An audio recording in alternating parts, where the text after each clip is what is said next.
जी दोस्तों, क्या हाल है? क्या हाल है? क्या हाल है? I hope you are all doing really really well. दोस्तों, फटाफट ये बताओ, क्या तुम लोगों को मेरी आवाज आ रही है कि नहीं आ रही है? फटाफट बताइए, क्या तुम लोगों को मेरी आवाज आ रही है? Very quickly, can you hear me loud and clear? फटाफट बताइए। हाँ जी sir. Alright guys, welcome to today's rapid revision and welcome to rapid revision। दोस्तों, ये तैयारी है आपके एग्जाम की, जहां पे हम लोग आपके साथ करने वाले हैं पूरे के पूरे सीए इंटर लॉ का रैपिड रिविजन। दोस्तों, मेरे साथ आप लोगों को रैपिड रिवीजन करना है, पर मैं शुरू करने के पहले आप लोगों को मैक्सिमम 3 से 4 मिनट लेकर के बता देता हूं कि रैपिड रिवीजन की क्या खासियत है जो आप लोगों के लिए इंपॉर्टेंट है। सबसे पहले सर, रैपिड रिवीजन के दौरान प्लीज क्वेश्चन क्वेश्चन क्वेश्चन मत कीजिएगा, क्योंकि जब भी हम खाना खाते हैं तो हम एक बाइट एक बार में खाते हैं, पूरा खाना ऐसे करके ठूस नहीं जाते। तो दोस्तों, मैं क्वेश्चन आपको करवाऊंगा, मैं आपको एमसीक्यू करवाऊंगा, मैं सारी चीजें करवाऊंगा, पर मैं शुरू कहां से करूंगा? मैं शुरू करूंगा कंटेंट का रिवीजन करके। दोस्तों, आप लोगों को पता है कि आप लोगों को पढ़ करके अभी काफी समय हो गया जो आप लोगों ने क्लास में करा था, पर तुमको मैंने बोला था भाई आया है सब करा के जाएगा, और वही करवाने के लिए, अपना वादा पूरा करने के लिए मैं आप लोगों को अगले 15 दिन तक रोज शाम को 1 से 1.5 घंटा देने वाला हूं, जिसमें मैं आपको पूरा का पूरा आपका chapter by chapter law revise करवा के दूंगा। मेरे को ये बहुत क्लियरली पता है, अब मेरे को ये बहुत क्लियरली पता है कि आप लोगों को अदर लॉ की नेसेसिटी प्रायोरिटी पे है। अब मेरे को ये पता है कि आप लोगों को राइटिंग प्रैक्टिस की जरूरत है। बहुत सारे आपके प्रॉब्लम मेरे को सारे पता है, पर अभी जो मैं सोल्यूशन प्रोवाइड कर रहा हूं वो आप ले लीजिए। आगे चल के बाकी के सोल्यूशंस मैं आप लोगों को देता रहूंगा और अपन आगे बढ़ते रहेंगे। ठीक है? All right sir, please important and non important theory mark करवा दीजिए राजा। मेरे हिसाब से ना, इतना वो जो इंपॉर्टेंट नॉन इंपॉर्टेंट है वो मैं आपका सुपर 50 में संभाल लूंगा। अभी के लिए जब हम रिवीजन करेंगे, हम सारी चीजों को इंपॉर्टेंट मान के ही चलेंगे। अब दोस्तों, मेरी बात एकदम ध्यान से सुनना। सर, मेरी बात एकदम ध्यान से सुनना। क्या करने वाले हैं अपन? रिवीजन शुरू करेंगे सर। रिवीजन शुरू करने के पहले आप लोगों को बता दूं सर, क्या ये रिवीजन सिर्फ और सिर्फ मेरे क्लास स्टूडेंट के लिए है? नहीं सर, ये हर उस स्टूडेंट के लिए है जिसका सीए इंटर का लॉ का एग्जाम है। ये हर वो स्टूडेंट के लिए है। पर सर, रिवीजन आप कौन से बुक से करवाने वाले हो? दोस्तों, ये मेरी अल्टीमेट सोल्यूशन किताब है, जो अल्टीमेट सोल्यूशन किताब से आप पूरा पूरा रिवीजन करेंगे। आप चाहे तो इस अल्टीमेट सोल्यूशन की एक कॉपी अपने पास मंगवा सकते हैं, ताकि आपके लिए रिवीजन जो है वो इजी हो जाए। पर आप चाहे तो मंगवा सकते हैं। मैं आपको बताना चाहूंगा कि अगर आप, वैसे तो मैं आपको बहुत नॉमिनल कॉस्ट में प्रोवाइड कर रहा हूं, पर फिर भी यदि आपको महंगा लगे या आपको लगे आने में समय लग रहा है, आप जाइए बिंदास आसपास की किसी भी नियरेस्ट फोटोकॉपी से अपने दोस्त का लीजिए और कॉपी करवा लीजिए। आपको सस्ता भी पड़ेगा, तुरंत भी मिल जाएगा, पर आपके पास मेरी किताब होनी चाहिए। That is what matters the most to me. Alright दोस्तों, मेरी बात सुनना। सर, मेरे पास पुराना एडिशन है, चल जाएगा क्या? बिल्कुल चल जाएगा राजा, कोई टेंशन नहीं है। पर आप एक बार इससे कंपेयर कर लेना, कुछ भी नई चीजें मिलेगी तो आप उसको अपने नोट्स में लिख लेना। बाकी आपको अमेंडमेंट जो है वो मैं अलग से आगे दे दूंगा। दोस्तों, कहां से लेना है सर समरी नोट्स? नीचे डिस्क्रिप्शन में आपको लिंक मिल जाएगा, आप वहां से जाके परचेज कर सकते हैं। अब दोस्तों, मेरी बात एकदम ध्यान से सुनना। सर, शुरू करते हैं बिना किसी वास के। हम क्या करने वाले हैं? हम लोग अपना रैपिड रिवीजन शुरू करने वाले हैं। सर, शुरू करेंगे चैप्टर नंबर 1 से, और करके हम आगे के हर चैप्टर को पूरा का पूरा रिवाइज करेंगे 1 बाय 1। मैं आपको पूरा डिटेल्ड शेड्यूल भी इसका नीचे डिस्क्रिप्शन में डाल के दे दूंगा। वो डिस्क्रिप्शन के हिसाब से आप मेरे साथ जुड़ सकते हो, और आने वाले 15 दिन में आपका ये रैपिड रिवीजन पूरा खत्म हो जाएगा। अब दोस्तों, मेरी बात एकदम ध्यान से सुनना, और प्लीज मेरे साथ चैट में एकदम माहौल की तरह इंटरेक्ट करते रहना। पर दोस्तों, अगर रिवीजन अभी नहीं, जहां पे आपको लगे ना हाँ यार मजा आ रहा है सर, मजा आ रहा है, वहां पे एक बार वीडियो को लाइक जरूर कर देना। दोस्तों, एक बात बता दूं, रिवीजन होने वाला है तो इसलिए आपको ये नहीं सोचना है मैंने अभी तक कुछ भी नहीं पढ़ा है, मैं आके बैठूंगा सब समझ में आ जाएगा। ये अगर आपने एक बार पढ़ा हुआ है तो आपको रिकलेक्ट करने के लिए हेल्प करेगा। दोस्तों, शुरू करते हैं बिना किसी देरी के चैप्टर नंबर 1 के साथ, प्रिलिमिनरी। सर, प्रिलिमिनरी चैप्टर जो है वो क्या कहता है? पहले तो आपके कंपनीज एक्ट का इंट्रोडक्शन है। इंट्रोडक्शन कहता है कि आपका कंपनीज एक्ट का ऑब्जेक्टिव क्या है, जिसको हम क्या कहते हैं? प्रीएम्बल कहते हैं। प्रीएम्बल क्या है? An act to consolidate and amend the laws relating to companies. Company से रिलेटेड सारे लॉ को अमेंड करने के लिए, और क्या करने के लिए? कंसोलिडेट करने के लिए। अब दोस्तों, मेरे को बताना, एक्ट जो है पिक्चर में कब आया? When did this act come into picture? This act came into picture on 29th of August 2023। उस दिन इसको प्रेसिडेंट का एसेंट मिला था, और 30th August 2023 को ये आपके ऑफिशियल गैजेट में पब्लिश हो गया था। दोस्तों, उसके बाद मेरे को एक बात बताओ, कब पब्लिश हो गया था ऑफिशियल गैजेट में? 30th August 2023 को। सर, चैप्टर का फ्लो क्या है? 29 चैप्टर से, कंपनीज एक्ट में 29 चैप्टर से, जिसमें हमारे सिलेबस में 11 चैप्टर है, उसके अलावा 470 सेक्शंस है और उसमें 7 आपके शेड्यूल है। एक सेकंड रुक जाओ, एसी चलाने दो। एसी का रिमोट कहाँ है मेरा? एसी चलाने दो, जाने दो, अपने आप मेरा एसी चालू हो जाएगा। पता नहीं, देख लेंगे। मेरी बात सुनो। सर क्या कहा मैंने? मैंने आप लोगों से कहा कि आप लोगों का सेक्शन नंबर 1 से शुरू करते हैं। मेरी बात एकदम ध्यान से सुनना। सर सेक्शन नंबर 1 कहता है, 4 चीजों की बात करता है: short title, extent, commencement, applicability. Short title, extent, commencement, applicability. Sir short title क्या है? शॉर्ट टाइटल है companies act. Extent, it applies to the whole of India. Sir India के कौन से होल में अप्लाई करेगा? अबे होल ऑफ इंडिया, मतलब WHOLE। ठीक है। उसके बाद तीसरा, कमेंसमेंट, कब से शुरू होगा? It will be applicable from the date appointed as per publication in the official gazette. जब आप ऑफिशियल गैजेट में उसको अपलोड करोगे ना, तो वहां पे आप डेट्स बताओगे, उस डेट्स के हिसाब से वो क्या हो जाएगा? एप्लीकेबल हो जाएगा। और सर किसको अप्लाई करता है? 3 पार्ट में मैंने डिवाइड किया था। पहला, कंपनीज इनकॉर्पोरेटेड इन इंडिया, जितने भी आपके इंडिया में अंडर दिस एक्ट और अंडर प्रीवियस लॉ जितने भी कंपनीज इनकॉर्पोरेट हुए हैं, उसको अप्लाई करता है। दूसरा, सर दूसरा किसको अप्लाई करता है बताना जरा? 4 तरह की स्पेशल कंपनी है: insurance company, banking company, electricity company और companies under any special act. ये चारों कंपनीज को भी अप्लाई करेगा, as long as companies act is not inconsistent with such other act. मान लो फॉर एग्जांपल ये इंश्योरेंस कंपनी है, इसको इंश्योरेंस एक्ट भी अप्लाई करता है और कंपनीज एक्ट भी अप्लाई करता है, और इंश्योरेंस एक्ट और कंपनीज एक्ट में लड़ाई हो गई, तो ये समझ लेना इंश्योरेंस कंपनी के लिए इंश्योरेंस एक्ट उसकी घर वाली है और कंपनीज एक्ट बाहर वाली है। और सर जब दोनों में कलेश हो तो आप चुनते घर वाली को हो। तो सर इसलिए मैंने क्या कहा, insurance company, banking company, electricity company और कोई भी स्पेशल एक्ट वाली कंपनी में तभी तक एप्लीकेबल होगा जब तक वो इनकंसिस्टेंट नहीं है विद द मेन एक्ट। आपको मेरी बात समझ में आई? हाँ सर, समझे मेरी बात? Did you understand? पक्का? आगे बढ़े सर। उसके बाद लास्ट में किसको अप्लाई होता है? It applies to such body corporate as may be notified by the central government. Sir central government किसका नाम नोटिफाई कर रखा है? मेरी बात एकदम ध्यान से सुनना। सेंट्रल गवर्नमेंट ने food corporation of India, national highway authority of India, ये सारे बॉडी कॉर्पोरेट्स का नाम नोटिफाई कर रखा है कि आप लोगों को कंपनीज एक्ट अप्लाई होगा। दोस्तों ये क्या हो गया? ये लोगों को कंपनीज एक्ट अप्लाई होता है। मेरी बात ध्यान से सुनना, इधर देखो, मेरी आंखों में देखा कर, जब मैं बात करता हूं मैं वो लौंडा हूं जो तेरे साथ पढ़ता हूं। मेरी बात ध्यान से सुनना। सर मैंने क्या कहा? सबसे पहला, it applies to companies incorporated under this law और अंडर एनी प्रीवियस लॉ। दूसरा, insurance company, banking company, electricity company और any other company formed under any special act. और तीसरा, such other body corporate as may be notified, इनको companies act apply होता है। अब दोस्तों आगे बढ़ते हैं और अब हम करेंगे डेफिनेशन। सर डेफिनेशन में आपको पता है, रेलेवेंट डेफिनेशन आगे आने वाले चैप्टर्स में आते जाएंगे, पर जो डेफिनेशन इंपॉर्टेंट है आपके लिए वो मैं आपको अभी करवाने वाला हूं। सर सबसे पहले हम लोग करेंगे एसोसिएट कंपनी और उसके साथ सब्सिडरी कंपनी और होल्डिंग कंपनी का डेफिनेशन। दोस्तों एसोसिएट कंपनी का डेफिनेशन क्या है? Associate company means a company, मेरी बात ध्यान से सुनो, associate company means a company in which such other company has significant influence. Significant influence होता है, and but which is not a subsidiary, ये कोई सब्सिडरी कंपनी नहीं है, and it includes a joint venture. Sir 3 की points है, 3 की points है। पहला की पॉइंट क्या है? इट इज अ कंपनी, सुनना मेरी बात ध्यान से, it is a company which is a subsidiary which in which such other company has a significant influence. Sir बात करते हैं रिलायंस जियो के बारे में, और रिलायंस जियो ने किसमें इन्वेस्ट कर रखा है? एक कंपनी में, रिलायंस ओटीटी में। 50% इन्वेस्ट कर रखा है सर, 25%। अब सर लॉ क्या कहता है? आपकी रिलायंस ओटीटी जो है ना, वो रिलायंस जियो की एसोसिएट मानी जाएगी अगर पहला, रिलायंस जियो का उसमें सिग्निफिकेंट इन्फ्लुएंस है। सर सिग्निफिकेंट इन्फ्लुएंस 2 तरीके से बनता है। पहला, या तो आपके पास 20% से ज्यादा वोटिंग पावर है।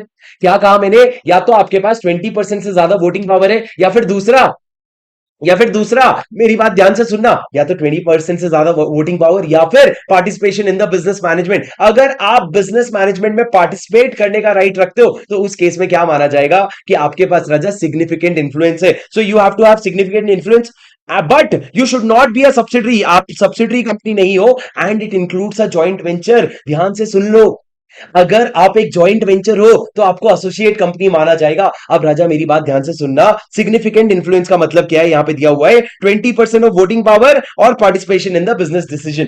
20% of voting power and participation in the business decision. उसके बाद दोस्तों जॉइंट वेंचर मतलब क्या? अगर आप जॉइंट अरेंजमेंट करते हो जहां पे 2 पार्टीज आते हैं और उन पार्टीज के पास उस एंटिटी का जॉइंट कंट्रोल है। सर जॉइंट वेंचर का डेफिनेशन आपको याद नहीं करना है, बस इतना याद रखना है कि जॉइंट वेंचर जो होता है वो एसोसिएट कंपनी होता है। अब दोस्तों क्या कहा, मैं फिर से समराइज कर दूं, एसोसिएट कंपनी में तीन कंडीशन। पहला, the other company has significant influence. दूसरा, it is not a subsidiary. And तीसरा, have joint, it includes a joint venture. अगर ये तीनों कंडीशन सेटिस्फाई होते हैं तो आप एसोसिएट कंपनी बन जाओगे। सिग्निफिकेंट इन्फ्लुएंस मतलब क्या, या तो 20% ऑफ वोटिंग पावर है, या participation in the business management है, कि आप बिजनेस डिसीजन में पार्टिसिपेट करते हो। ओए, ग्रीन टी है भाई। कलर से तुम ऐसा, ग्लास और कलर से कंफ्यूज, साक्षात ग्रीन टी है, गले के लिए अच्छा है, गिरनार का ग्रीन टी है, बिल्कुल भी गलत नहीं सोचना। ऑफिशियली लाइव में ये सब नहीं करूंगा मैं। तुम मेरे को जानते हो, ठीक है, गलत चीजें नहीं सर। मैंने क्या कहा, ये हो गया आप लोगों का एसोसिएट कंपनी। अब दोस्तों इसके बाद मेरी बात सुनना। सर क्या कहा मैंने, मैंने ये कहा कि आप लोगों का सर एसोसिएट कंपनी का डेफिनेशन हो गया। अब एसोसिएट कंपनी और सब्सिडरी कंपनी के लिए वापस आ जाओ, मेरी बात सुनो। एसोसिएट कंपनी और सब्सिडरी कंपनी के लिए एक चीज कॉमन है। क्या चीज कॉमन है सर? कॉमन ये है कि अगर आप कोई भी शेयर्स फिड्यूसरी कैपेसिटी में होल्ड करते हो, बोलो कौन सी कैपेसिटी में? फिड्यूसरी। बैठे बैठे बोल ही नहीं रहे हो घर में, एक बार बोलो तो सही, कौन सी कैपेसिटी में? फिड्यूसरी कैपेसिटी में होल्ड कर रहे हो ना, तो उस केस में आपका एसोसिएट या सब्सिडरी नहीं माना जाएगा, उसको काउंट नहीं किया जाएगा। Shares held in fiduciary capacity will not be counted for determining what subsidiary और एसोसिएट का रिलेशनशिप। सर ये हो गया आपके एसोसिएट कंपनी का पूरा पूरा डेफिनेशन। अब दोस्तों इसके बाद सीधा आ जाते हैं सब्सिडरी कंपनी के डेफिनेशन में। सर सब्सिडरी कंपनी कहां पे डिफाइंड होगा? सब्सिडरी डिफाइंड होगा 2 क्लॉज 87 में। सर सब्सिडरी कैसे बनते हो? अगर मैं एक कंपनी हूं तो मैं किसी कंपनी की होल्डिंग और उस कंपनी को अपनी सब्सिडरी कैसे बना सकता हूं? सब्सिडरी बनाने के लिए a company is said to be subsidiary in relation to any other company means a company in which such other company, मेरी बात ध्यान से सुनना, in which such other company has what? Number one, controls the composition of the board. क्या करता है? Control करता है कॉम्पोजिशन ऑफ बोर्ड। और what? Exercises more than half of the total voting power. आपका आधे से ज्यादा वोटिंग पावर आपके पास है, तो उस केस में भी क्या माना जाएगा? होल्डिंग और सब्सिडरी का रिलेशन। सर ये जो आधे से ज्यादा वोटिंग पावर है ना, it can either be on its own और थ्रू वन और मोर सब्सिडरी। या तो खुद से भी हो सकता है या एक से ज्यादा सब्सिडरी से भी हो सकता है। तो सर मैं अगर यहां पे लिख के आपको बताऊं तो मेरी बात ध्यान से सुनना। ओए, मेरी बात ध्यान से सुनना, इधर देखो। सर मैं अगर आपको लिख के बताऊं तो एक सब्सिडरी कंपनी कैसे बनती है? सर एक सब्सिडरी कंपनी ना दो तरीके से बनती है। अगर आप बोर्ड ऑफ डायरेक्टर के कॉम्पोजिशन को कंट्रोल करते हो, या दूसरा, अगर आप more than half voting power exercise करते हो। और ये वोटिंग पावर किससे एक्सरसाइज करते हो? या तो खुद से या तो बाकी सब्सिडरीज के थ्रू। तो उस केस में क्या बन जाओगे आप सब्सिडरी कंपनी बन जाओगे। पर राजा एक बात याद रखना कि भैया आप कितने लेयर्स ऑफ सब्सिडरीज बना सकते हो? बताना जरा, कितने लेयर्स ऑफ सब्सिडरीज हो सकते हैं? Sir you can have maximum 2 layers of subsidiaries. आपके 2 लेयर से ज्यादा सब्सिडरीज नहीं हो सकते राजा, मैक्सिमम 2 लेयर्स ऑफ सब्सिडरी होंगे। अब सर ये क्या हो गया? ये आपके सब्सिडरी कंपनी का बेसिक डेफिनेशन हो गया। सर मेरे को ये बताओ, आपने कहा controls the composition of board. Board के कंपोजिशन का कंट्रोल मतलब क्या?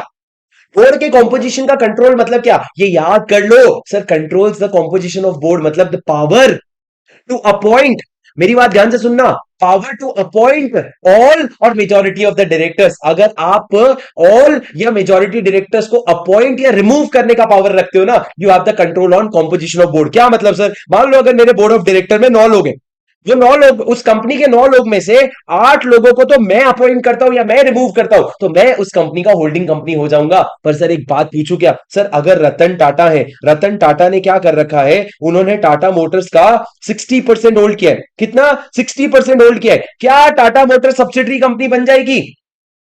अगर रतन टाटा ने 60%, चलो 60% नहीं, अपन लेते हैं 50.5%, या 50.5% होल्ड करने पे टाटा मोटर्स सब्सिडरी कंपनी बन जाएगी? बोलना जरा। अरे ओए, नहीं बनेगी राजा। क्यों नहीं बनेगी सर? मोर देन हाफ में तो 50.5% आता है। अरे subsidiary company in relation to a company, मतलब तुम सब्सिडरी किसके हो गए? होल्डिंग कंपनी के, होल्डिंग इंडिविजुअल के नहीं। ऊपर वाला इंडिविजुअल होना नहीं, कंपनी होना जरूरी है। तो इसलिए सर यहां पे आप सब्सिडरी कंपनी नहीं बन सकते।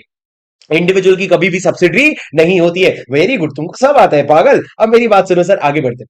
दोस्तों सुनना, सर मेरे को एक बात बताओ, अगर ए लिमिटेड है, ए लिमिटेड ने अगर बी लिमिटेड का शेयर होल्ड किया, कितना 60% शेयर होल्ड किया, क्या बी लिमिटेड सब्सिडरी बन जाएगी? हाँ सर, बी लिमिटेड सब्सिडरी बन जाएगी। बी लिमिटेड ने सी लिमिटेड का कितना शेयर होल्ड किया? 100% शेयर होल्ड किया। क्या सी लिमिटेड बी लिमिटेड की सब्सिडरी है? क्या सी लिमिटेड जो है वो बी लिमिटेड की सब्सिडरी है? Yes sir. पर मेरा सवाल आपसे यह है, क्या सी लिमिटेड ए लिमिटेड की भी सब्सिडरी है? सर, ए लिमिटेड की भी आप सब्सिडरी कहलाओगे क्या? यस सर, आप ए लिमिटेड की भी सब्सिडरी कहलाओगे। क्यों? क्योंकि सर अगर आप डायरेक्टली नहीं, अपने बाकी सब्सिडरीज के थ्रू भी अगर more than half voting power exercise करते हो तो आप डीम्ड सब्सिडरी माने जाते हो, तो इस केस में आप डीम्ड सब्सिडरी बन जाओगे। सर आपको मेरी बात समझ में आई? इनडायरेक्ट शेयर होल्डिंग है, पर इस केस में आप डीम्ड सब्सिडरी बन जाओगे। सर वही चीज यहां पे लिखा है, if the composition of the company shall be deemed to be controlled by another company, if that other company, नहीं ये नहीं, ये वाला पहला वाला, a company shall be deemed to be a subsidiary company of a holding company even if the control is of another subsidiary of the holding company। Holding company की जगह उसका कोई और सब्सिडरी है जो कंट्रोल कर रहा है, तो भी उसको डीम्ड सब्सिडरी माना जाएगा। जैसे मैं आपको एक प्रैक्टिकल एग्जांपल दूं सर, ये रिलायंस इंडस्ट्री है, वो होल्ड करती है रिलायंस जियो में कितना 60%, और रिलायंस जियो जो है उसकी एक सब्सिडरी है रिलायंस ओटीटी, जिसमें वो होल्ड करता है 100%। मेरे को बताओ, रिलायंस इंडस्ट्रीज लिमिटेड और रिलायंस ओटीटी के बीच में क्या रिलेशन है? सर ये रिश्ता क्या कहलाता है? सर ये रिश्ता कहलाता है होल्डिंग सब्सिडरी का। इसको कहते हैं deemed subsidiary of Reliance industries limited. Sir समझ में आया क्या? अब वो और नहीं समझा रहा भाई, रैपिड रिवीजन है। पहले तुम रैपिड रिवीजन में धीरे धीरे करके रैपिड हटा दोगे, देखना, फिर धीरे धीरे करके रिवीजन भी हटवा दोगे मेरे से। हाँ सर, और समझाओ, एक और एग्जाम्पल ले लो। तुमको तो कम ही पड़ता ना हमेशा। सुनो सर मेरी बात, क्या कहा मैंने? ये हो गया आप लोगों का एक्सप्लेनेशन। अब दोस्तों उसके बाद लास्ट में वही लाइन लिखा है राजा, कि अगर आप कोई भी शेयर्स फिड्यूसरी कैपेसिटी में होल्ड करोगे तो उस केस में उसको होल्डिंग और एसोसिएट के होल्डिंग और सब्सिडरी और एसोसिएट के लिए काउंट नहीं किया जाएगा। अब सर सवाल ये आता है, फिड्यूसरी कैपेसिटी मतलब क्या? आपने 2 बार कह तो दिया, पर यही तो हमको जानना है, फिड्यूसरी कैपेसिटी मतलब क्या? सर फिड्यूसरी कैपेसिटी मतलब इन द कैपेसिटी ऑफ ट्रस्ट। जैसे कि मान लो मैं अगर पुणे में हूं, और पुणे में मैं पुणे से घूमने जा रहा हूं यूरोप, 2 महीने के लिए यूरोप ट्रिप ले जा रहा हूं। यूरोप ट्रिप के लिए जब जा रहा था तो मैंने अपनी कार अपने एक स्टूडेंट को दे दी, मैंने बोला तू रख ले, जब मैं वापस आऊंगा तो मेरे को दे देना। तो क्या उस कार का वो मालिक हो गया? नहीं सर, उस कार का मालिक अभी भी मैं हूं। पर जब तक वो कार होल्ड कर रहे हैं ना, उसको माना जाएगा ओनर इन फिड्यूसरी कैपेसिटी। वो भरोसे पे मेरा कार रख रखा है। सर वैसे ही जब आप भरोसे पे शेयर्स लेते हो ना, तो उस केस में उसको एसोसिएट या सब्सिडरी काउंट करने के लिए यूज नहीं करेंगे। सर आपको मेरी बात समझ में आई? ये सर आगे बढ़ते हैं, उसके बाद मेरी बात ध्यान से सुनना। सर आगे बढ़ते हैं, होल्डिंग और सब्सिडरी का और एसोसिएट का डेफिनेशन हो गया। सर लगे हाथ एक होल्डिंग का डेफिनेशन भी खत्म कर लो। क्या है होल्डिंग का बकवास सा डेफिनेशन? इधर देखो, holding company clause 46, holding company in relation to one or more other company means a company of which such companies are subsidiary company। अगर मेरी कोई कंपनी सब्सिडरी है तो उसका मैं होल्डिंग हूं। वाह वाह वाह वाह, अच्छा क्या बता दिया, हमको तो पता ही नहीं था। सर क्या कहते हैं, अगर मेरी कोई कंपनी सब्सिडरी है तो उसका मैं क्या हो गया? होल्डिंग हो गया। सर ये क्या हो गया? आपके होल्डिंग कंपनी का डेफिनेशन हो गया। अब राजा आगे बढ़ते हैं, मेरी बात एकदम ध्यान से सुनना। सर अगला डेफिनेशन हम क्या करेंगे? अगला डेफिनेशन हम करने वाले हैं, आपको एक चार्ट बना देता हूं। मेरे को बताओ सर, शेयर कैपिटल की बात करते हैं। सर शेयर कैपिटल का क्या स्ट्रक्चर होता है? सर सबसे पहले आता है आपका authorise share capital. Authorise share capital मतलब कितना मैक्सिमम शेयर कैपिटल आप इशू कर सकते हो। उसके बाद सर आप क्या करते हो? कुछ शेयर कैपिटल इशू करते हो, और उनमें से कुछ शेयर कैपिटल क्या होते हैं? सब्सक्राइब होते हैं, तो उनको हम कहते हैं issued and subscribe share capital. मान लो आपका 1000 करोड़ का ऑथराइज शेयर कैपिटल था। कितने का? 1000 करोड़ का। उसमें से आपने 500 करोड़ का क्या कर दिया? इशू कर दिया, और उतना ही 500 करोड़ क्या हो गया? सब्सक्राइब भी हो गया। तो ये हो गया issued and subscribe paid up share capital. उसके बाद दोस्तों आपने जितना सब्सक्राइब करवाया ना, 500 करोड़ पूरा एक बार में नहीं मंगवाओगे। मान लो आपने सिर्फ 300 करोड़ अभी मंगवाया, तो इसको कहते हैं कॉल्ड अप कैपिटल। और बचा हुआ 200 करोड़ आपने अभी तक नहीं मंगवाया है, तो इसको कहते हैं कॉल्स इन अरियर्स। है कि नहीं? कहते हैं कॉल्स इन अरियर्स? नहीं सर, इसको कहते हैं अनकॉल्ड कैपिटल। राजा अब ये अनकॉल्ड कैपिटल में, अब ये कॉल्ड कैपिटल में आपने 300 करोड़ मंगवाया, पर सामने वाले ने पूरा थोड़ी दे दिया। 290 करोड़ आपको रिसीव हो गया है, इसको हम कहते हैं पेड अप कैपिटल। और जो आपको 10 करोड़ नहीं आया है, इसको हम कहते हैं कॉल्स इन अरियर। अरे तुमको मेरी बात समझ में आई क्या? Did you understand? ये सर आपको समझ आया क्या होता है? क्या authorise share capital, issued and subscribe share capital, called up share capital, called uncalled, और paid up share capital, calls in arrears. Sir इसके साथ आपके 5 से 6 डेफिनेशन निपट जाते हैं, पर इससे ज्यादा आपको समझने की जरूरत भी नहीं है। अब से लगे हाथ मेरे को ये बता दो कि sir paid up share capital और वोटिंग पावर में फर्क होता है क्या? बिल्कुल फर्क होता है राजा। जब आप सब्सिडरी कंपनी का डेफिनेशन पढ़ोगे, जब आप एसोसिएट कंपनी का डेफिनेशन पढ़ोगे, the word use is total voting power. जब आप पेड अप शेयर कैपिटल पढ़ोगे, जब आप गवर्नमेंट कंपनी का डेफिनेशन पढ़ोगे, the word use is paid up share capital. दोनों में फर्क क्या है sir? Sir paid up share capital मतलब आप समझ गए क्या होता है। पर राजा, जब आप वोटिंग पावर की बात करो तो याद रखना differential voting rights. Sir generally एक शेयर पे क्या होता है? एक वोट होता है। जब तक एक शेयर पे एक वोट है, तब तक पेड अप शेयर कैपिटल और वोटिंग पावर में कुछ खास फर्क नहीं होता है। पर आगे चल करके अगर आपने ये रेशियो चेंज किया, जैसे कि टाटा मोटर्स ने differential voting right shares issue किए थे, तो जब आप ये राइट्स चेंज करते हो, वोटिंग राइट्स चेंज करते हो, तब सर आपका पेड अप शेयर कैपिटल और वोटिंग पावर में फर्क हो जाता है। मैंने आपको पूरा क्लास में एग्जांपल करा के समझाया था कि किस तरह तरीके से दोनों में फर्क होता है। आपके नोट्स में लिखा हुआ भी होगा, आपके नोट्स में लिखा हुआ भी होगा। पर आपको ये डिफरेंस पता होना चाहिए सर, दोनों के बीच में डिफरेंस है। अब दोस्तों आगे बढ़ते हैं, मेरी बात ध्यान से सुनना। सर जब बात निकली ही है तो मेरे को बता दो गवर्नमेंट कंपनी का क्या डेफिनेशन है, कहां डिफाइंड और क्या डेफिनेशन है? Sir government company is defined under 2 clause 45। क्या है सर गवर्नमेंट कंपनी का डेफिनेशन? मेरी बात एकदम ध्यान से सुनना। सर गवर्नमेंट कंपनी में दो चीजें आती है, ध्यान से सुनोगे क्या? सर ध्यान से सुनोगे। Government company means a company in which not less than 51%, not less than 51% paid up share capital is held by central government, state government और both। दोस्तों तुमको अगर मेरे रिवीजन में अटेंशन लगाना है, तुम लोग चाहो तो स्क्रिबल भी कर सकते हो, बैठे बैठे मेरे को और किताब को ताको मत। बैठे बैठे किताब को ताको मत, एग्जाम है राजा तुम्हारा। तो आप क्या कर सकते हो, मेरे साथ साथ ये रिवीजन वीडियोस को रेफर करते करते आप अपने नोट्स में स्क्रिबल कर सकते हो। वो स्क्रिबल ना बाद में साइड में रख देना, कोई खास फर्क ना पड़े, पर उससे आपका पूरा 100% अटेंशन बन जाएगा राजा। और क्या पता अगर आप एफर्ट डाल के अच्छे नोट्स बनाओ तो शायद हाथ के हाथ नोट्स भी बन जाए। तो सर मैंने क्या कहा, गवर्नमेंट कंपनी डिफाइंड है 2 क्लॉज 45 में, जो कहता है या तो आपके पास not less than 51%। Sir not less than 51 मतलब more than equal to 51% of paid share capital है, जिसमें सेंट्रल गवर्नमेंट, स्टेट गवर्नमेंट ये पार्टली बोथ मिला के होल्ड करते हैं। या फिर सर आप क्या हो, एक सब्सिडरी हो गवर्नमेंट कंपनी के, आप एक गवर्नमेंट कंपनी के सब्सिडरी हो, तब जाके क्या माना जाएगा राजा? आपको गवर्नमेंट कंपनी माना जाएगा। सर मेरे को एक बात बताओ, एक कंपनी है ओएनजीसी, इसमें मेरी बात ध्यान से सुनना सर, इसमें इधर देखो ओएनजीसी, अरे भाई चल जाओ। ओएनजीसी करके कंपनी है, इसमें सर सेंट्रल गवर्नमेंट होल्ड करता है 20% और स्टेट गवर्नमेंट होल्ड करता है 35%। Is it a government company? Is it a government company? Yes.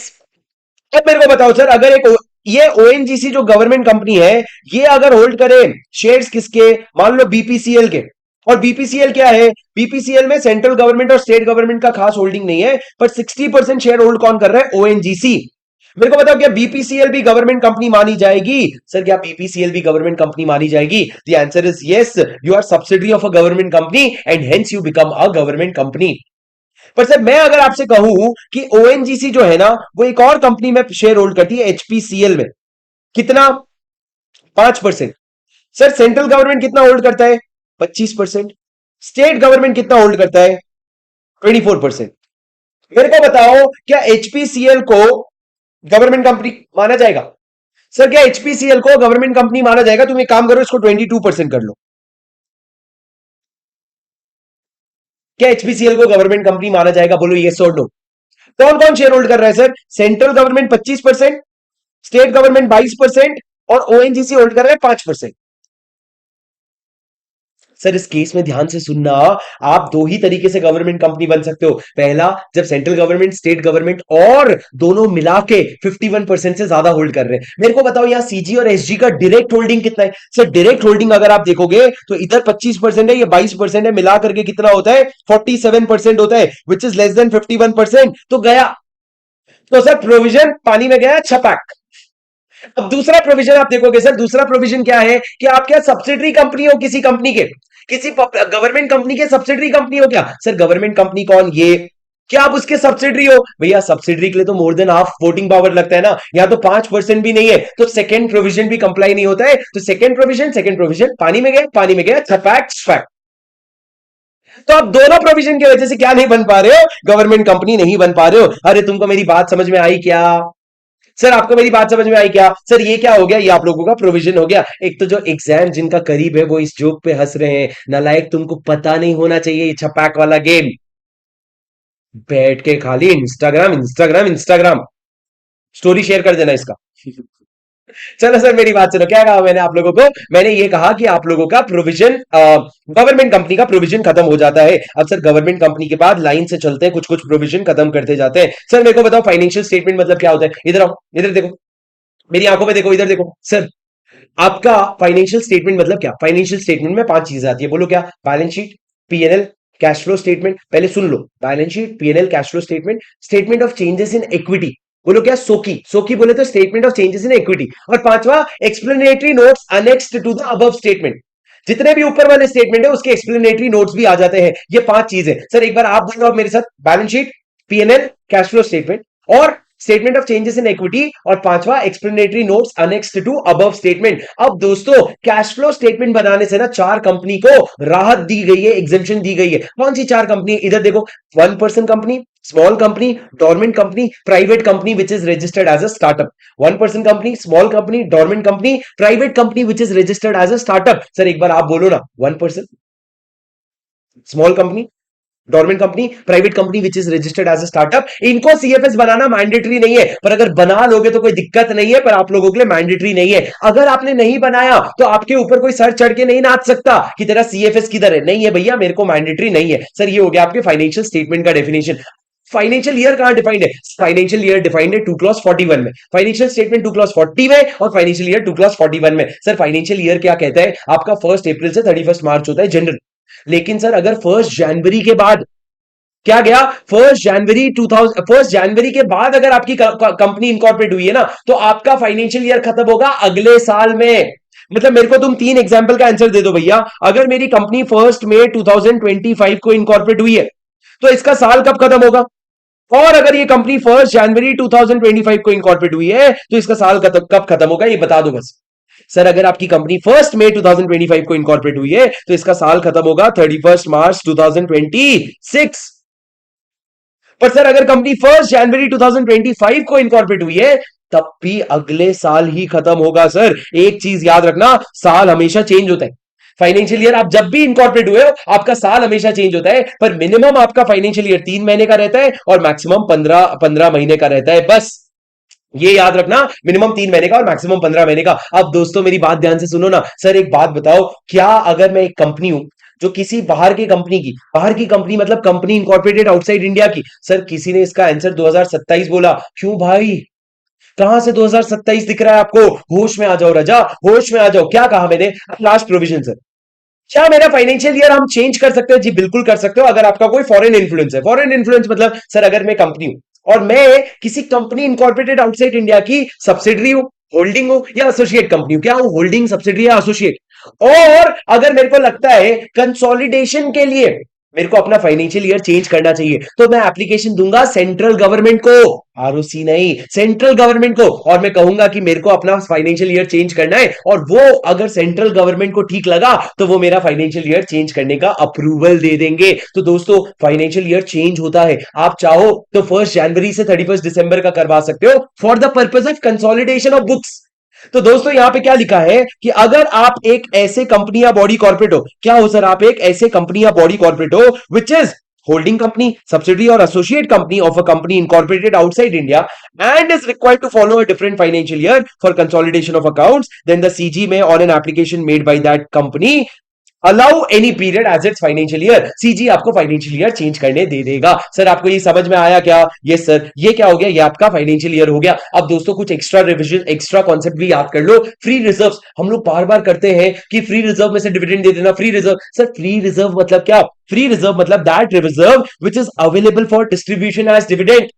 Sir अगर मान लो मैंने कैपिटल रिटेंशन रिजर्व बना दिया, उसका डिविडेंड नहीं दे सकता, पर जनरल रिजर्व उसका डिविडेंड दे सकता हूं, तो वो एक फ्री रिजर्व है। अब सर यहां पे ध्यान रखना, दो तरह के रिजर्व, फ्री रिजर्व नहीं आते। पहला रीवैल्यूएशन गेन, अगर आपने किसी भी तरह का रीवैल्यूएशन किया है तो रीवैल्यूएशन से आने वाला गेन कभी भी फ्री रिजर्व नहीं होता। और दूसरा अनरियलाइज्ड या नोशनल गेन कभी भी फ्री रिजर्व नहीं होता। अनरियलाइज्ड या नोशनल गेन मतलब जो गेन अभी तक एक्चुअल में रियलाइज नहीं हुआ है, उसको तुम फ्री रिजर्व बोल के उसका डिविडेंड बांटने की जरूरत नहीं है। तो सर डिविडेंड में सारे फ्री रिजर्व में वो हर रिजर्व आता है which is available for distribution as dividend, पर दो रिजर्व नहीं आता है, एक तो नोशनल और अनरियलाइज्ड गेन से बना हुआ रिजर्व और दूसरा रीवैल्यूएशन रिजर्व नहीं आता है। सर ये आपका फ्री रिजर्व का डेफिनेशन हो गया। अब आगे बढ़ते हैं दोस्तों, मेरी बात ध्यान से सुनना। सर की मैनेजरियल पर्सन का डेफिनेशन क्या है? इधर देखो राजा, की मैनेजरल पर्सन में कौन कौन लोग आते हैं इधर देखो सर। सबसे पहला 5 लोग आते हैं, ध्यान से याद करो। पहला CEO, managing director, manager.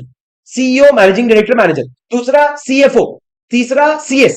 CEO, CFO, CS. पर सीईओ के साथ और कौन हो गया? मैनेजिंग डायरेक्टर या मैनेजर। चौथा आपके होल टाइम एम्प्लॉइज। सर आपके होल टाइम डायरेक्टर्स, जितने भी आपके होल टाइम डायरेक्टर्स है ना, वो आपके की मैनेजर पर्सन हो गए। और पांचवा सर वो लोग जो आपकी कंपनी के होल टाइम एम्प्लॉयमेंट में है और आपके बोर्ड ऑफ डायरेक्टर के एक लेवल नीचे है बस, तो वो लोग भी की मैनेजरल पर्सन हो गए। क्या कहा सर मैंने? जो होल टाइम एम्प्लॉयमेंट में है और बोर्ड ऑफ डायरेक्टर के एक लेवल नीचे है, तो सर 5 लोग आपके की मैनेजरल पर्सन होते हैं। पहला CEO, managing director, manager, CFO, CS, और उसके अलावा होल टाइम डायरेक्टर, और उसके अलावा ये लोग जो बोर्ड के एक लेवल नीचे है और कंपनी के होल टाइम एम्प्लॉयमेंट में है। सर ये आपके कौन हो गए? ये आपके की मैनेजरल पर्सन हो गए। अब आगे सर लिस्टेड कंपनी का डेफिनेशन बेहद इंपॉर्टेंट है। अब दोस्तों मेरी बात ध्यान से सुनना। आप लोगों के पास अगर जो एडिशन है, मान लो अगर आपने पिछले महीने तक भी खरीदा है, तो आप लोगों के पास ये शायद नहीं होगा, पर नए एडिशन में मैंने ये सारे चेंजेस किए हैं, जहां पे मैंने सेक्शन के बाजू में क्या लिख दिया है? Question number. तो आगे आने वाले लोगों को हेल्प होगा। अभी ये मत सोचना मेरे को क्यों नहीं मिला, कुछ चीजें तो इंप्रूव होते रहेगी ना राजा। तो ये आगे आने वाले लोगों को हेल्प होगा, जहां पे आपको क्या मिलेगा? सेक्शंस के बाजू में क्वेश्चन नंबर का रेफरेंस मिलेगा।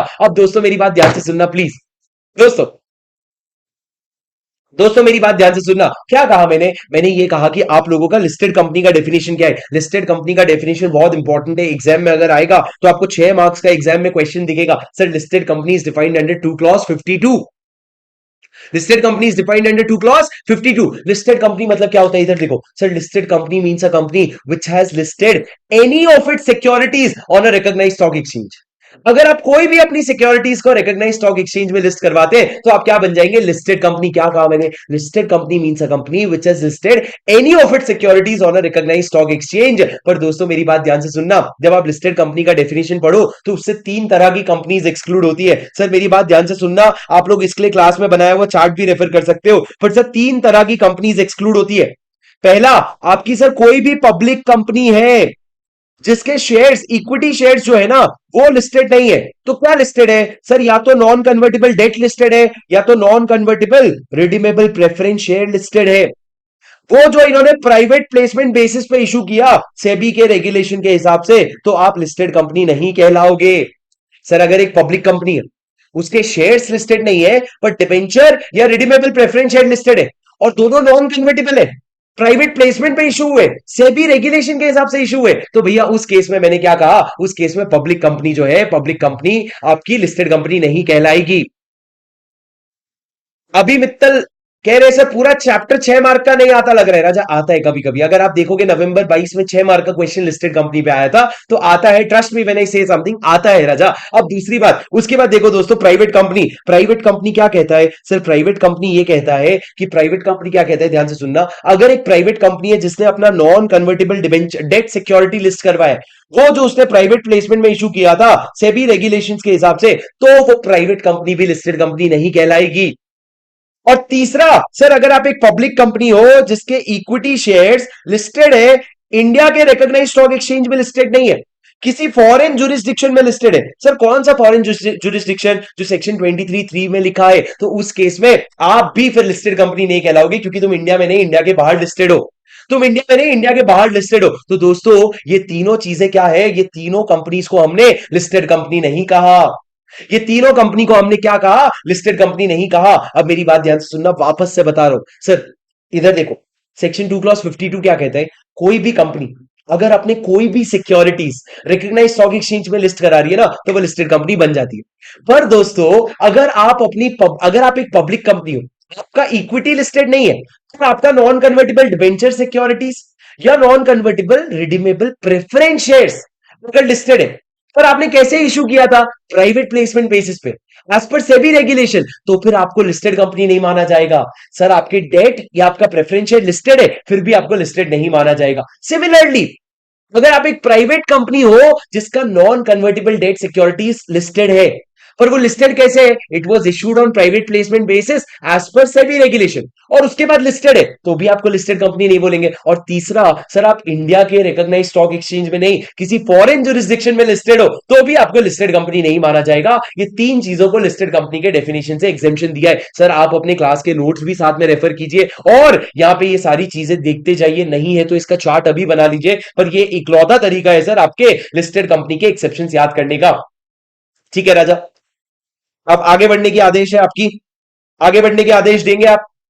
सर अब मेरी बात सुनना, अगला इंपॉर्टेंट सेक्शन नेटवर्थ का डेफिनेशन, जो कहां पे रेलेवेंट होता है आपके सीएसआर के प्रोविजन में रेलेवेंट होता है कि अगर आपका नेटवर्थ जो है वो 500 करोड़ या उससे ज्यादा है, टर्नओवर 1000 करोड़ या उससे ज्यादा है, नेट प्रॉफिट 5 करोड़ या उससे ज्यादा है, तो सर उस तरीके के वहां पे डेफिनेशंस काम आते हैं। सर नेटवर्थ का मतलब क्या होता है, एक कंपनी की नेटवर्थ क्या होती है? सर नेटवर्थ का डेफिनेशन निकालने के लिए इधर देखो, चार चीजें ऐड करोगे, तीन चीजें माइनस करोगे, दो चीजें इग्नोर करोगे। 4 3 2, चार ऐड, तीन माइनस, टू इग्नोर। फोर चीज what will you add? Aggregate of, सबसे पहला paid up share capital, all reserves created out of profit, जितने भी रिजर्व्स है, उसके अलावा सिक्योरिटीज प्रीमियम अकाउंट को भी ऐड करना, और आपका पीएनएल में कोई डेबिट या क्रेडिट बैलेंस है तो उसको भी एडजस्ट करना। तो ये चार चीजें क्या हो गई sir? Paid up share capital, सारे के सारे रिजर्व्स, सिक्योरिटीज प्रीमियम अकाउंट और आपका पीएनएल में डेबिट या क्रेडिट बैलेंस। सर ये चार चीजों को आपने क्या किया? ऐड किया। अब इसके बाद आप क्या करोगे सर? तीन चीजों को माइनस करोगे। सर आपका कोई एक्यूमुलेटेड लॉसेस है अगर, तो वो एक्यूमुलेटेड लॉसेस को माइनस करना। डेफर्ड एक्सपेंडिचर, जो आपने बोला आगे चल के अलग अलग साल में डेफर करूंगा मैं, उसको माइनस कर देना।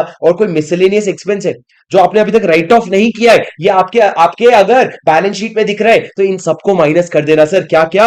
आपका लॉसेस हो गया, आपका डेफर्ड एक्सपेंडिचर हो गया, और एक्सपेंसेस नॉट रिटर्न ऑफ हो गए, इनको माइनस कर देना। फालतू चीज होती है ये बैलेंस शीट में।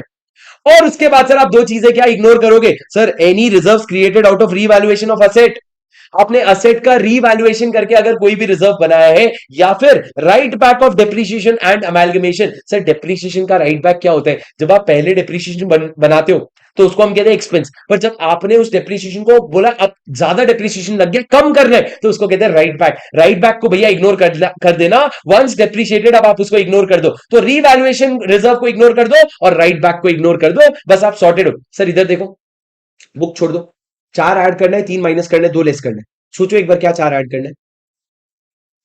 पेड अप शेयर कैपिटल, सारे रिजर्व्स जो भी आपने पीएनएल से क्रिएट किया है, तीसरा securities premium account statement, debit और क्रेडिट बैलेंस ऑफ पीएनएल, ये चार चीजें आपको क्या करनी है? ऐड। तीन चीजें आपको माइनस करनी है। क्या माइनस करोगे sir? Losses, deferred expenditure, miscellaneous expenditure. Losses मतलब कौन से वाले लॉसेस हो गए? एक्यूमुलेटेड लॉसेस हो गए, डेफर्ड एक्सपेंडिचर हो गए, और क्या हो गया आपका? मिसलेनियस एक्सपेंडिचर में क्या आ गया? Miscellaneous expenditure which is not written off. उसके बाद दो चीजें इग्नोर कर देना, रिवैल्यूएशन रिजर्व और उसके बाद right back of depreciation. Sir इसके साथ आपका नेटवर्थ का डेफिनेशन खत्म होता है। अब दोस्तों अगले डेफिनेशन को आ जाओ, officer in default. Sir officer in default किस चीज की बात करता है? ऑफिसर इन डिफॉल्ट बात करता है कि आप अगर कौन से ऑफिसर्स इन डिफॉल्ट कहलाएंगे। सर आप इतने सारे पेनल्टीज पढ़ते हो जहां पे कहते हैं ओआईडी को इतनी पेनल्टी लगेगी, ओआईडी को, अरे कौन है ये ओआईडी?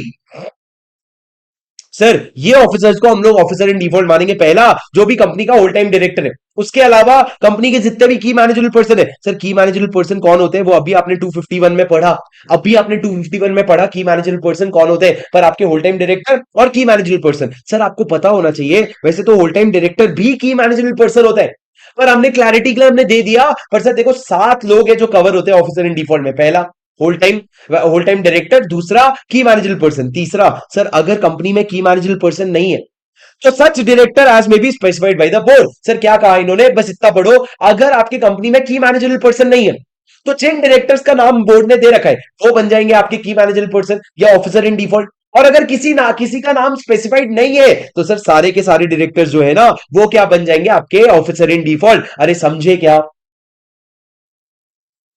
सर पहला होल टाइम डायरेक्टर, की मैनेजेबल पर्सन, की मैनेजेबल पर्सन नहीं है तो जिन डायरेक्टर्स का नाम स्पेसिफाइड है, अगर स्पेसिफाइड नहीं है तो सारे के सारे डायरेक्टर्स ऑफिसर इन डिफॉल्ट। चौथा,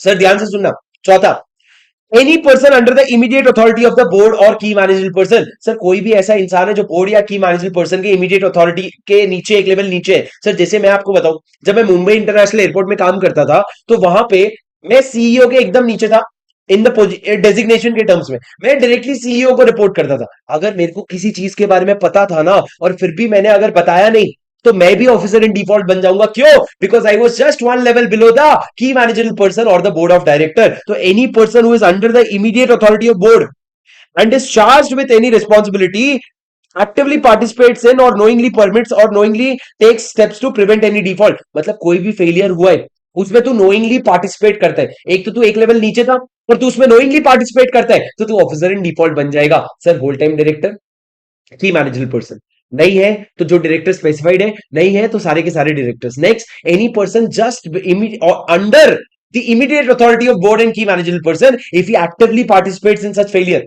मतलब जानबूझ करके अगर उसने पार्टिसिपेट किया है तो वो भी गए। उसके बाद sir any person who on whose direction or instruction the board is accustomed to act other than the person giving advice in professional capacity। मतलब सर कोई भी इंसान है जिसके इन्फ्लुएंस में बोर्ड ऑफ डायरेक्टर काम करते हैं। जैसे आपको पता है रतन टाटा अभी टाटा ग्रुप से पूरा रिटायर हो चुके हैं, फिर भी रतन टाटा के कहने पे बोर्ड ऑफ डायरेक्टर उनकी बात सुनता है, तो भैया रतन टाटा भी ऑफिसर इन डिफॉल्ट हो जाएंगे अगर टाटा में क्या होता है, कोई फ्रॉड होता है। तो any person on whose direction और instruction the board is accustomed to act, board को काम करना पड़ेगा, तो भैया वो इंसान भी जो है वो रिस्पॉन्सिबल हो जाएगा। पर सर वैसे तो सीए के कहने पे भी बोर्ड काम करता है, तो सीए भी रिस्पॉन्सिबल है क्या? नहीं सर।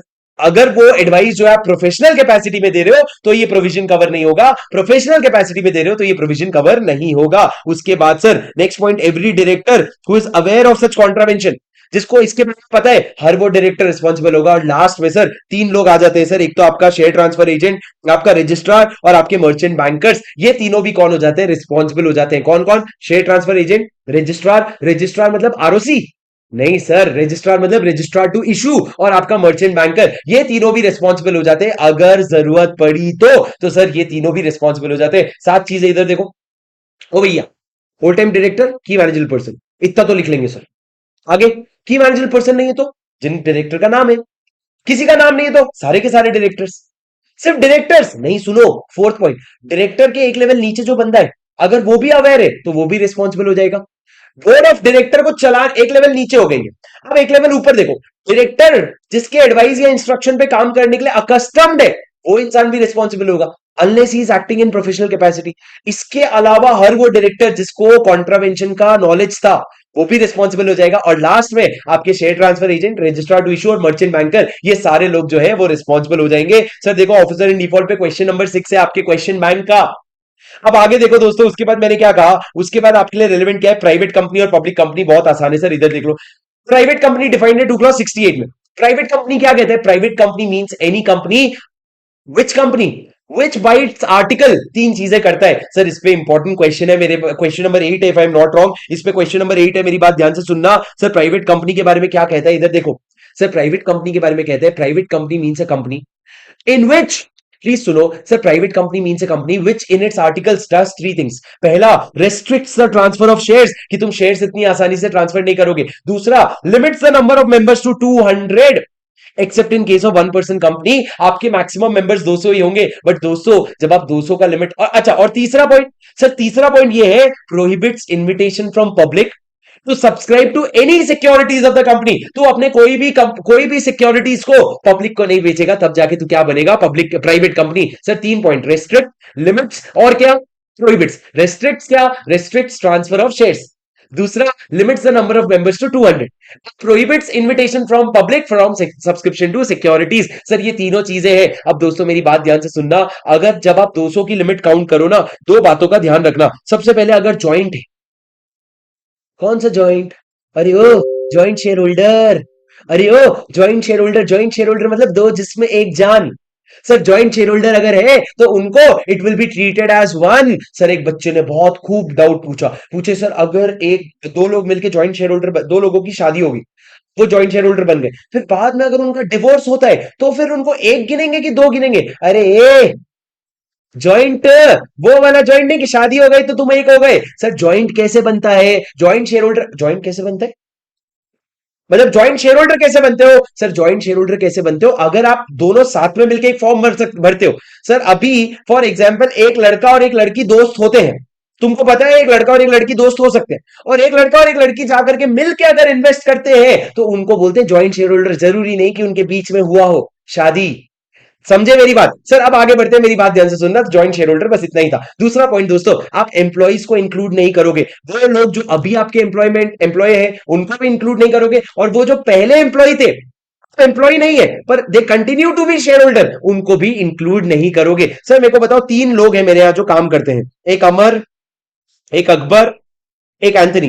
प्लीज सर ध्यान से सुन लो, एग्जाम्पल बता रहा हूं आरआर में, मेरी बात ध्यान से सुन लो सर, इंपॉर्टेंट है इसलिए। सर अमर ना, इसको शेयर्स मिला था 2022 में, ये 2025 की बात करते हैं, 2025 में इसको शेयर्स मिला और ये तब एम्प्लॉय भी है।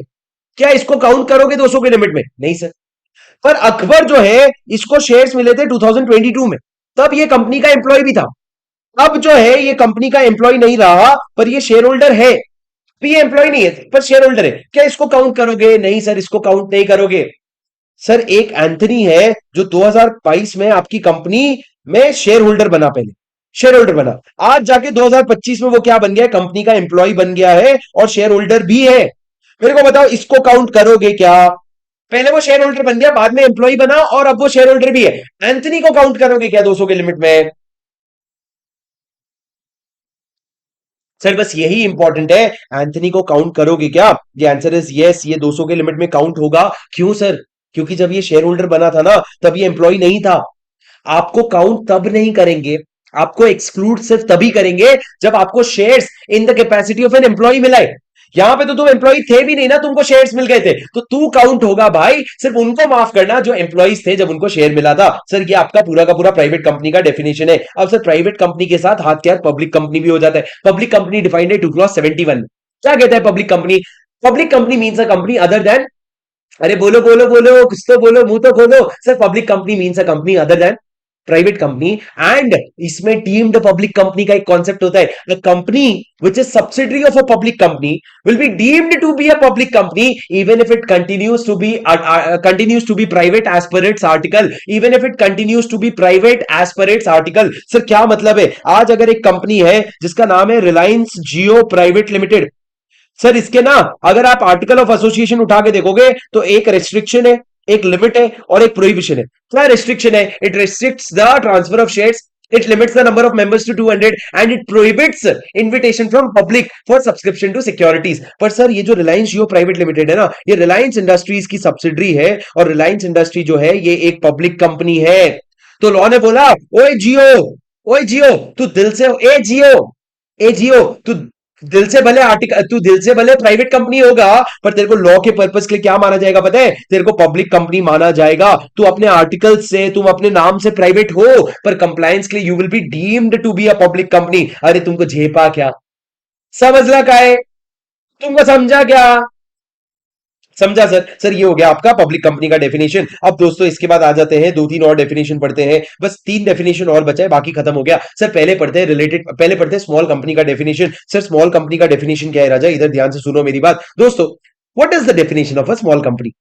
What is the definition of a small company? Please listen to me very carefully. Sir, small company means a company which is other than public company. Public company कभी भी small company नहीं हो सकता, सिर्फ private company small company होगा। Having paid up share capital not exceeding 4 crores and turnover not exceeding 40 crore rupees. मतलब आपका paid up share capital 4 crore या उससे कम होना चाहिए, टर्नओवर 40 करोड़ या उससे कम होना चाहिए, तब जाके तीनों कंडीशन मीट होंगे ना, तब जाके आप क्या बनोगे? Small company. मतलब आप एक प्राइवेट कंपनी हो, पेड अप शेयर कैपिटल कम है, टर्नओवर कम है। पर दोस्तों मेरी बात ध्यान से सुनना, तीन कंपनीज ऐसे हैं जो कभी भी स्मॉल कंपनी नहीं बनेंगे। और आपको पता है इसी कॉन्सेप्ट पे, आपको पता है इसी कॉन्सेप्ट पे आपके बहुत सारे क्वेश्चंस आने वाले हैं दोस्तों। पसंद आ रहा है तुमको? समझ आ रहा है मैं क्या बोल रहा हूं? Are you getting what I am trying to say here? Sir मैं आपको बोल रहा हूं, मेरे को पीछे खींचने की जगह you will have to match my pace. अगर मेरी पेस मैच करोगे तभी जाके एग्जाम के पहले 100% रिवीजन होगा, वरना नहीं होएगा। अब मैं, आप आज का सोच रहे हो, मैं एग्जाम का सोच रहा हूं, भैया मेरी पेस आपको मैच करनी पड़ेगी। उम्मीद है आपको पसंद आ रहा है। वीडियो लाइक करके मेरे को बताओ कितने लोगों को समझ में आ रहा है। वीडियो लाइक जरूर कर देना। सर हे भगवान, जो भी इस वीडियो को लाइक करेगा उसको प्लीज आप अपने तरफ से 2-2 नंबर दे देना ग्रुप 1 के सारे सब्जेक्ट में, भगवान प्लीज। टीचर की दुआ लगती है। सुनो मेरी बात सर, क्या चाहता है तुम्हारा? हाँ सुनो मेरी बात सर, मैंने क्या कहा? मैंने ये कहा कि आप लोगों को स्मॉल कंपनी के डेफिनेशन में से 3 लोग एक्सक्लूड होते हैं। कौन 3 लोग एक्सक्लूड होते हैं? सर पहली बात ध्यान से सुनना।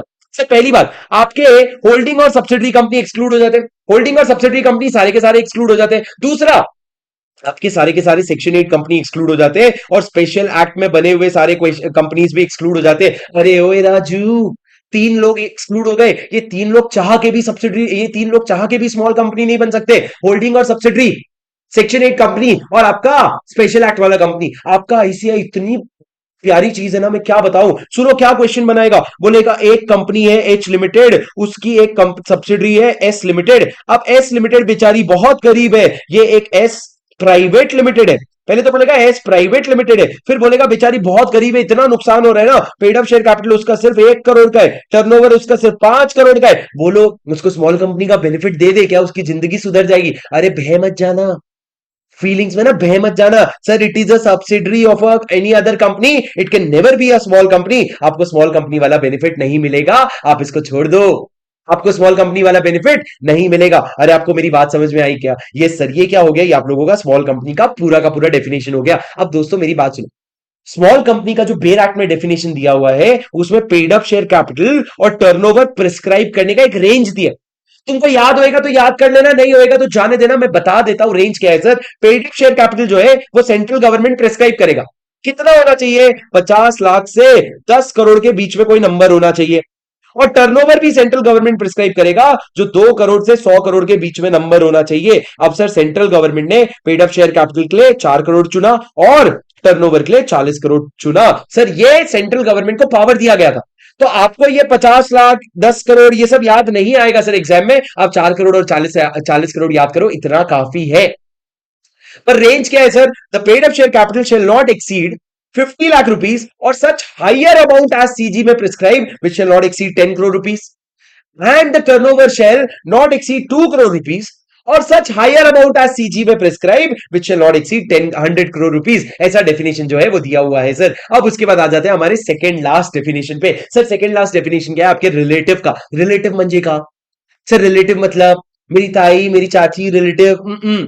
रियलिटी में जो रिलेटिव वही यहाँ पे रिलेटिव। मेरी बात सुनना ध्यान से, पापा आप लोग मत देखा करो ये सब वीडियो, घर की बात नहीं है ये। मेरी बात सुनो सर, क्या कहा मैंने? रिलेटिव के डेफिनेशन में कौन कौन आता है इधर ध्यान से देखना। सर रिलेटिव के डेफिनेशन में अगर ये एक इंसान है तो सिर पे बैठी हुई इसकी स्पाउस, सिर पे बैठा हुआ इसका स्पाउस, उसके अलावा sir father mother, brother sister, son daughter, son की वाइफ, डॉटर्स हस्बैंड।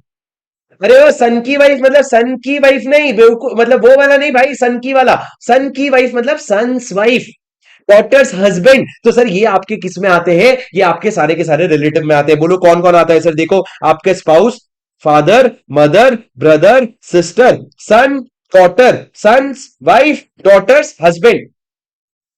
मतलब बेसिकली तुम्हारे दोस्त के घर में जो भी जो जिन जिन लोगों को गाली देते हो ना तुम, वो उनके रिलेटिव है भाई। तुमने कभी ऐसे दोस्त के ताई जी को चाची को ताऊ जी को ऐसे गाली दिया कि नहीं? तो जिसको जिसको गाली देते हो ना वो सारे रिलेटिव्स होते हैं सर। अब दोस्तों मेरी बात ध्यान से सुनना।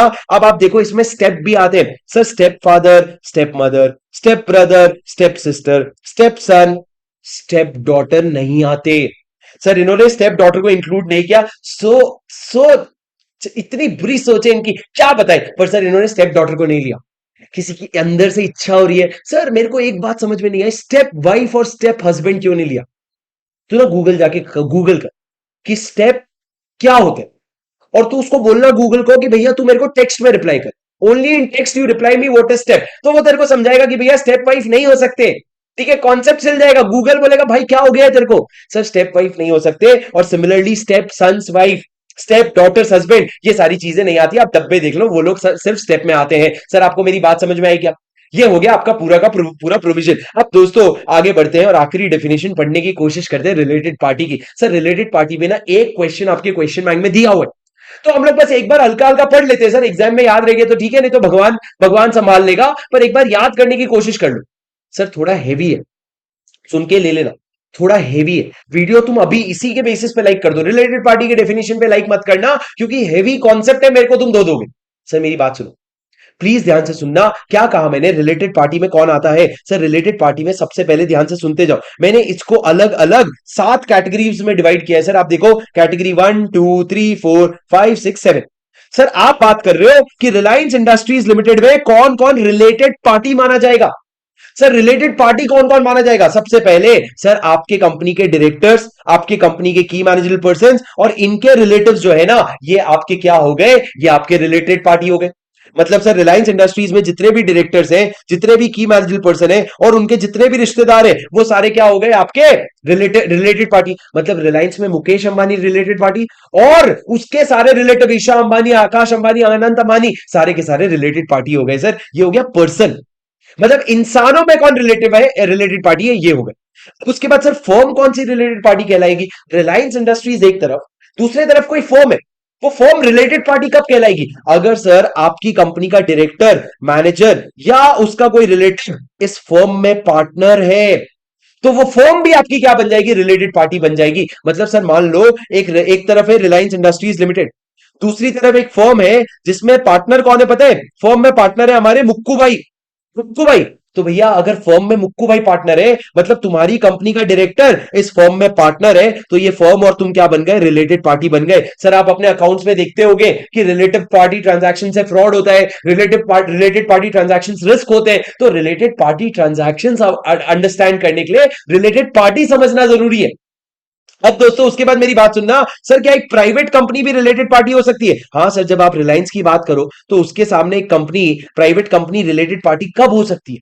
सर अगर आपका कोई डायरेक्टर, मैनेजर या रिलेटिव, शुरू से यही चल रहा है, डायरेक्टर, मैनेजर या रिलेटिव जो है, अगर वो उस प्राइवेट कंपनी में मेंबर है या डायरेक्टर है, अगर वो उस प्राइवेट कंपनी में मेंबर है या डायरेक्टर है, तो वो प्राइवेट कंपनी भी आपकी रिलेटेड पार्टी बन जाएगी। कैसे सर? अगर ये रिलायंस इंडस्ट्रीज लिमिटेड है और आपकी कंपनी का एक डायरेक्टर जो है वो इस रिलायंस जियो प्राइवेट लिमिटेड में क्या करता है? रिलायंस जियो प्राइवेट लिमिटेड में खुद डायरेक्टर है या खुद मेंबर है, तो भैया आप दोनों एक दूसरे को इन्फ्लुएंस कर सकते हो ना, इसलिए हमने कहा तुम दोनों के बीच में रिलेटेड पार्टी एस्टैब्लिश हो जाता है। अरे तुमको मेरी बात समझ में आई क्या?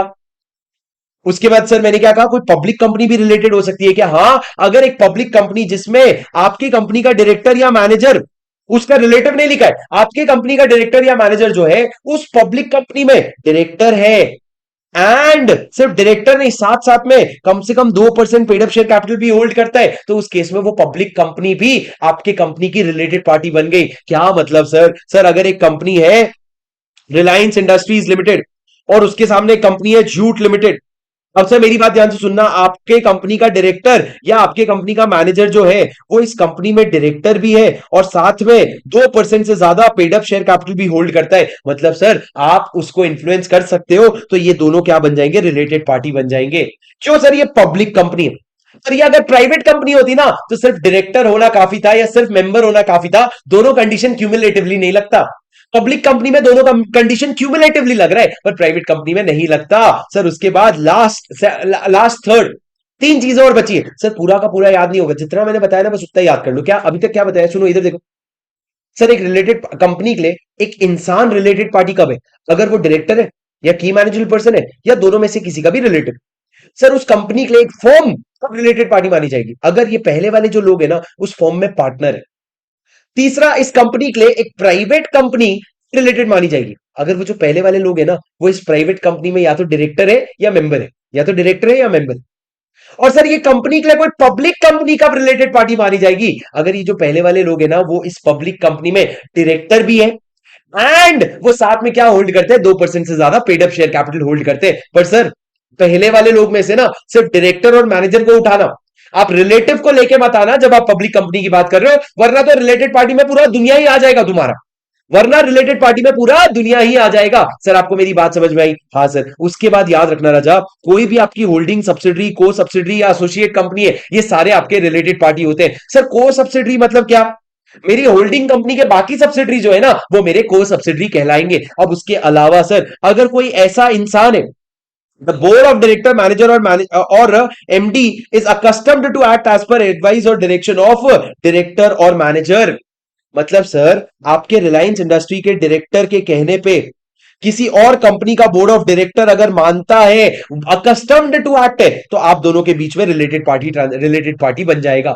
मतलब क्या सर? फॉर एग्जाम्पल आज अगर टाटा मोटर्स में रतन टाटा डायरेक्टर है मान लो, और रतन टाटा के कहने पे एक स्टार्टअप है एबीसी लिमिटेड, जिसका बोर्ड उसकी बात मानेगा ही मानेगा, तो टाटा मोटर्स और एबीसी लिमिटेड के बीच में क्या हो गया? रिलेटेड पार्टी एस्टैब्लिश हो गया। व्हाई?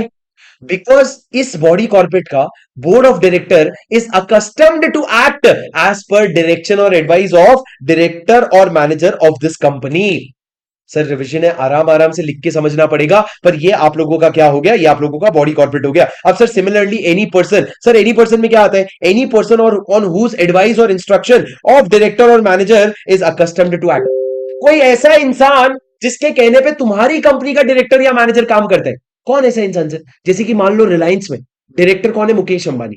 अब मुकेश अंबानी नीता अंबानी की तो बात मानता ही मानता है, पर आपको सच बताऊं तो मुकेश अंबानी टीना अंबानी की भी बात मानता है। क्यों मत पूछना, मैं नहीं बता सकता, पर मुकेश अंबानी टीना अंबानी, मेरे घर में बिजली चली जाएगी अब तुम देखना, नेट के साथ और गैस के साथ। सर क्या कहा मैंने, अगर मुकेश अंबानी टीना अंबानी की भी बात मानता है तो टीना अंबानी भी रिलेटेड पार्टी हो गई, because your director is accustomed to act as per advice of that particular person. क्यों मत पूछो भाई, क्यों मत पूछो, ठीक है। अब लास्ट में मैंने क्या कहा, और भी लोग कौन होते हैं आपके रिलेटेड पार्टी, कौन सर, डायरेक्टर और की managerial person of holding company और रिलेटिव्स ऑफ सच डायरेक्टर्स। मतलब सर अगर रिलायंस जियो की बात करो तो रिलायंस जियो की होल्डिंग कंपनी कौन है सर, रिलायंस इंडस्ट्री। इस रिलायंस इंडस्ट्री के जो डायरेक्टर्स हैं और जो की मैनेजरल पर्सन है और इनके जो रिलेटिव्स हैं, ये सब ना रिलायंस जियो के भी रिलेटेड पार्टी माने जाएंगे। पर सर यहां पे जब आप डायरेक्टर देखोगे ना तो आप इंडिपेंडेंट डायरेक्टर को मत देखना, यहां पे आप इंडिपेंडेंट डायरेक्टर को मत देखना। सर ये जो रिलेटेड पार्टी का डेफिनेशन है ना, ये वैसे तो सीए फाइनल के लिए रिलेवेंट है, पर राजा प्रॉब्लम क्या है ना, ये इसके बारे में एक क्वेश्चन आपके एग्जाम में आया है, तो इतना जितना मैंने पढ़ा है ना, इससे ज्यादा बिल्कुल भी पढ़ने की जरूरत नहीं है, और एग्जाम के पहले तो इतना टाइम देने की भी जरूरत नहीं है। एक बार अभी रीड कर लो, एक बार अभी रीड कर लो, और उसके बाद आप एक बार वो क्वेश्चन सॉल्व कर लो, क्वेश्चन नंबर 9, उसके बाद आपको किसी भी चीज की जरूरत नहीं पड़ेगी, ठीक है। चलो गाइस, अब मैं आप लोगों को बता दूं, आप लोग इसका क्वेश्चन बैंक सॉल्व करोगे ना, एक भी क्वेश्चन आपको डिफिकल्ट नहीं जाएगा, आप इसका क्वेश्चन बैंक अगले 30 मिनट्स में सॉल्व कर लोगे। अब सर जब जब हमारा रैपिड रिवीजन का सेशन चलेगा, मैं आपको एक डेली प्रैक्टिस क्वेश्चन देने वाला हूं जो आप लिख के लाओगे। किसी दिन अगर मैं लाइव नहीं आया तो आप उसको खुद से लिखोगे, पर एक क्वेश्चन मात्र आपको लिखना है, और आज आपको अपने क्वेश्चन बैंक का क्वेश्चन नंबर 2 लिख के आना है। आज आपको आपके क्वेश्चन बैंक का क्वेश्चन नंबर 2 लिख के आना है, जो बहुत ही बेहतरीन क्वेश्चन है कॉन्सेप्चुअली। आपको क्वेश्चन नंबर 2 बस लिख के आना है, और बाकी क्वेश्चन सारे आप सॉल्व कर लो, आपका पूरा चैप्टर खत्म हो जाएगा, ठीक है। सर क्वेश्चन बैंक का क्वेश्चन 2 आप एक बार दिखा देंगे क्या? हाँ सर बिल्कुल दिखा देंगे। सर ये आपका क्वेश्चन नंबर 2 है, जैसा कि आप देख पा रहे हैं, Hastaprat limited is an unlisted company वाला क्वेश्चन है। इसको आप सॉल्व करके आएंगे सर, आप इसको बकायदा लिख के आएंगे जैसे कि आप अपने एग्जाम में लिख रहे हैं। This is your daily practice question for today, TPQ for today, and that's a wrap of your chapter number 1। इस तरीके से सर हम आगे चल के हर एक चैप्टर को धीरे धीरे खत्म करेंगे अपने 1 घंटे के स्लॉट में। अगर कुछ बड़े बड़े चैप्टर्स होंगे तो उसके लिए हमको 2 घंटे लगेंगे, पर हम 4 चैप्टर्स जो है आगे चल के खत्म करेंगे, ठीक है। Chalo guys, that's it for today. I will see you all tomorrow for the next session. Until then, take care and do make sure that you share this video with all your friends who are referring for CA Inter, और उनको बता देना कि भाई आया है, सब करा के जाएगा, ठीक है। मिलता हूं आपसे अगले वीडियो में। Until then, take care. This is your CA buddy Shubham Singhal signing off. Bye bye.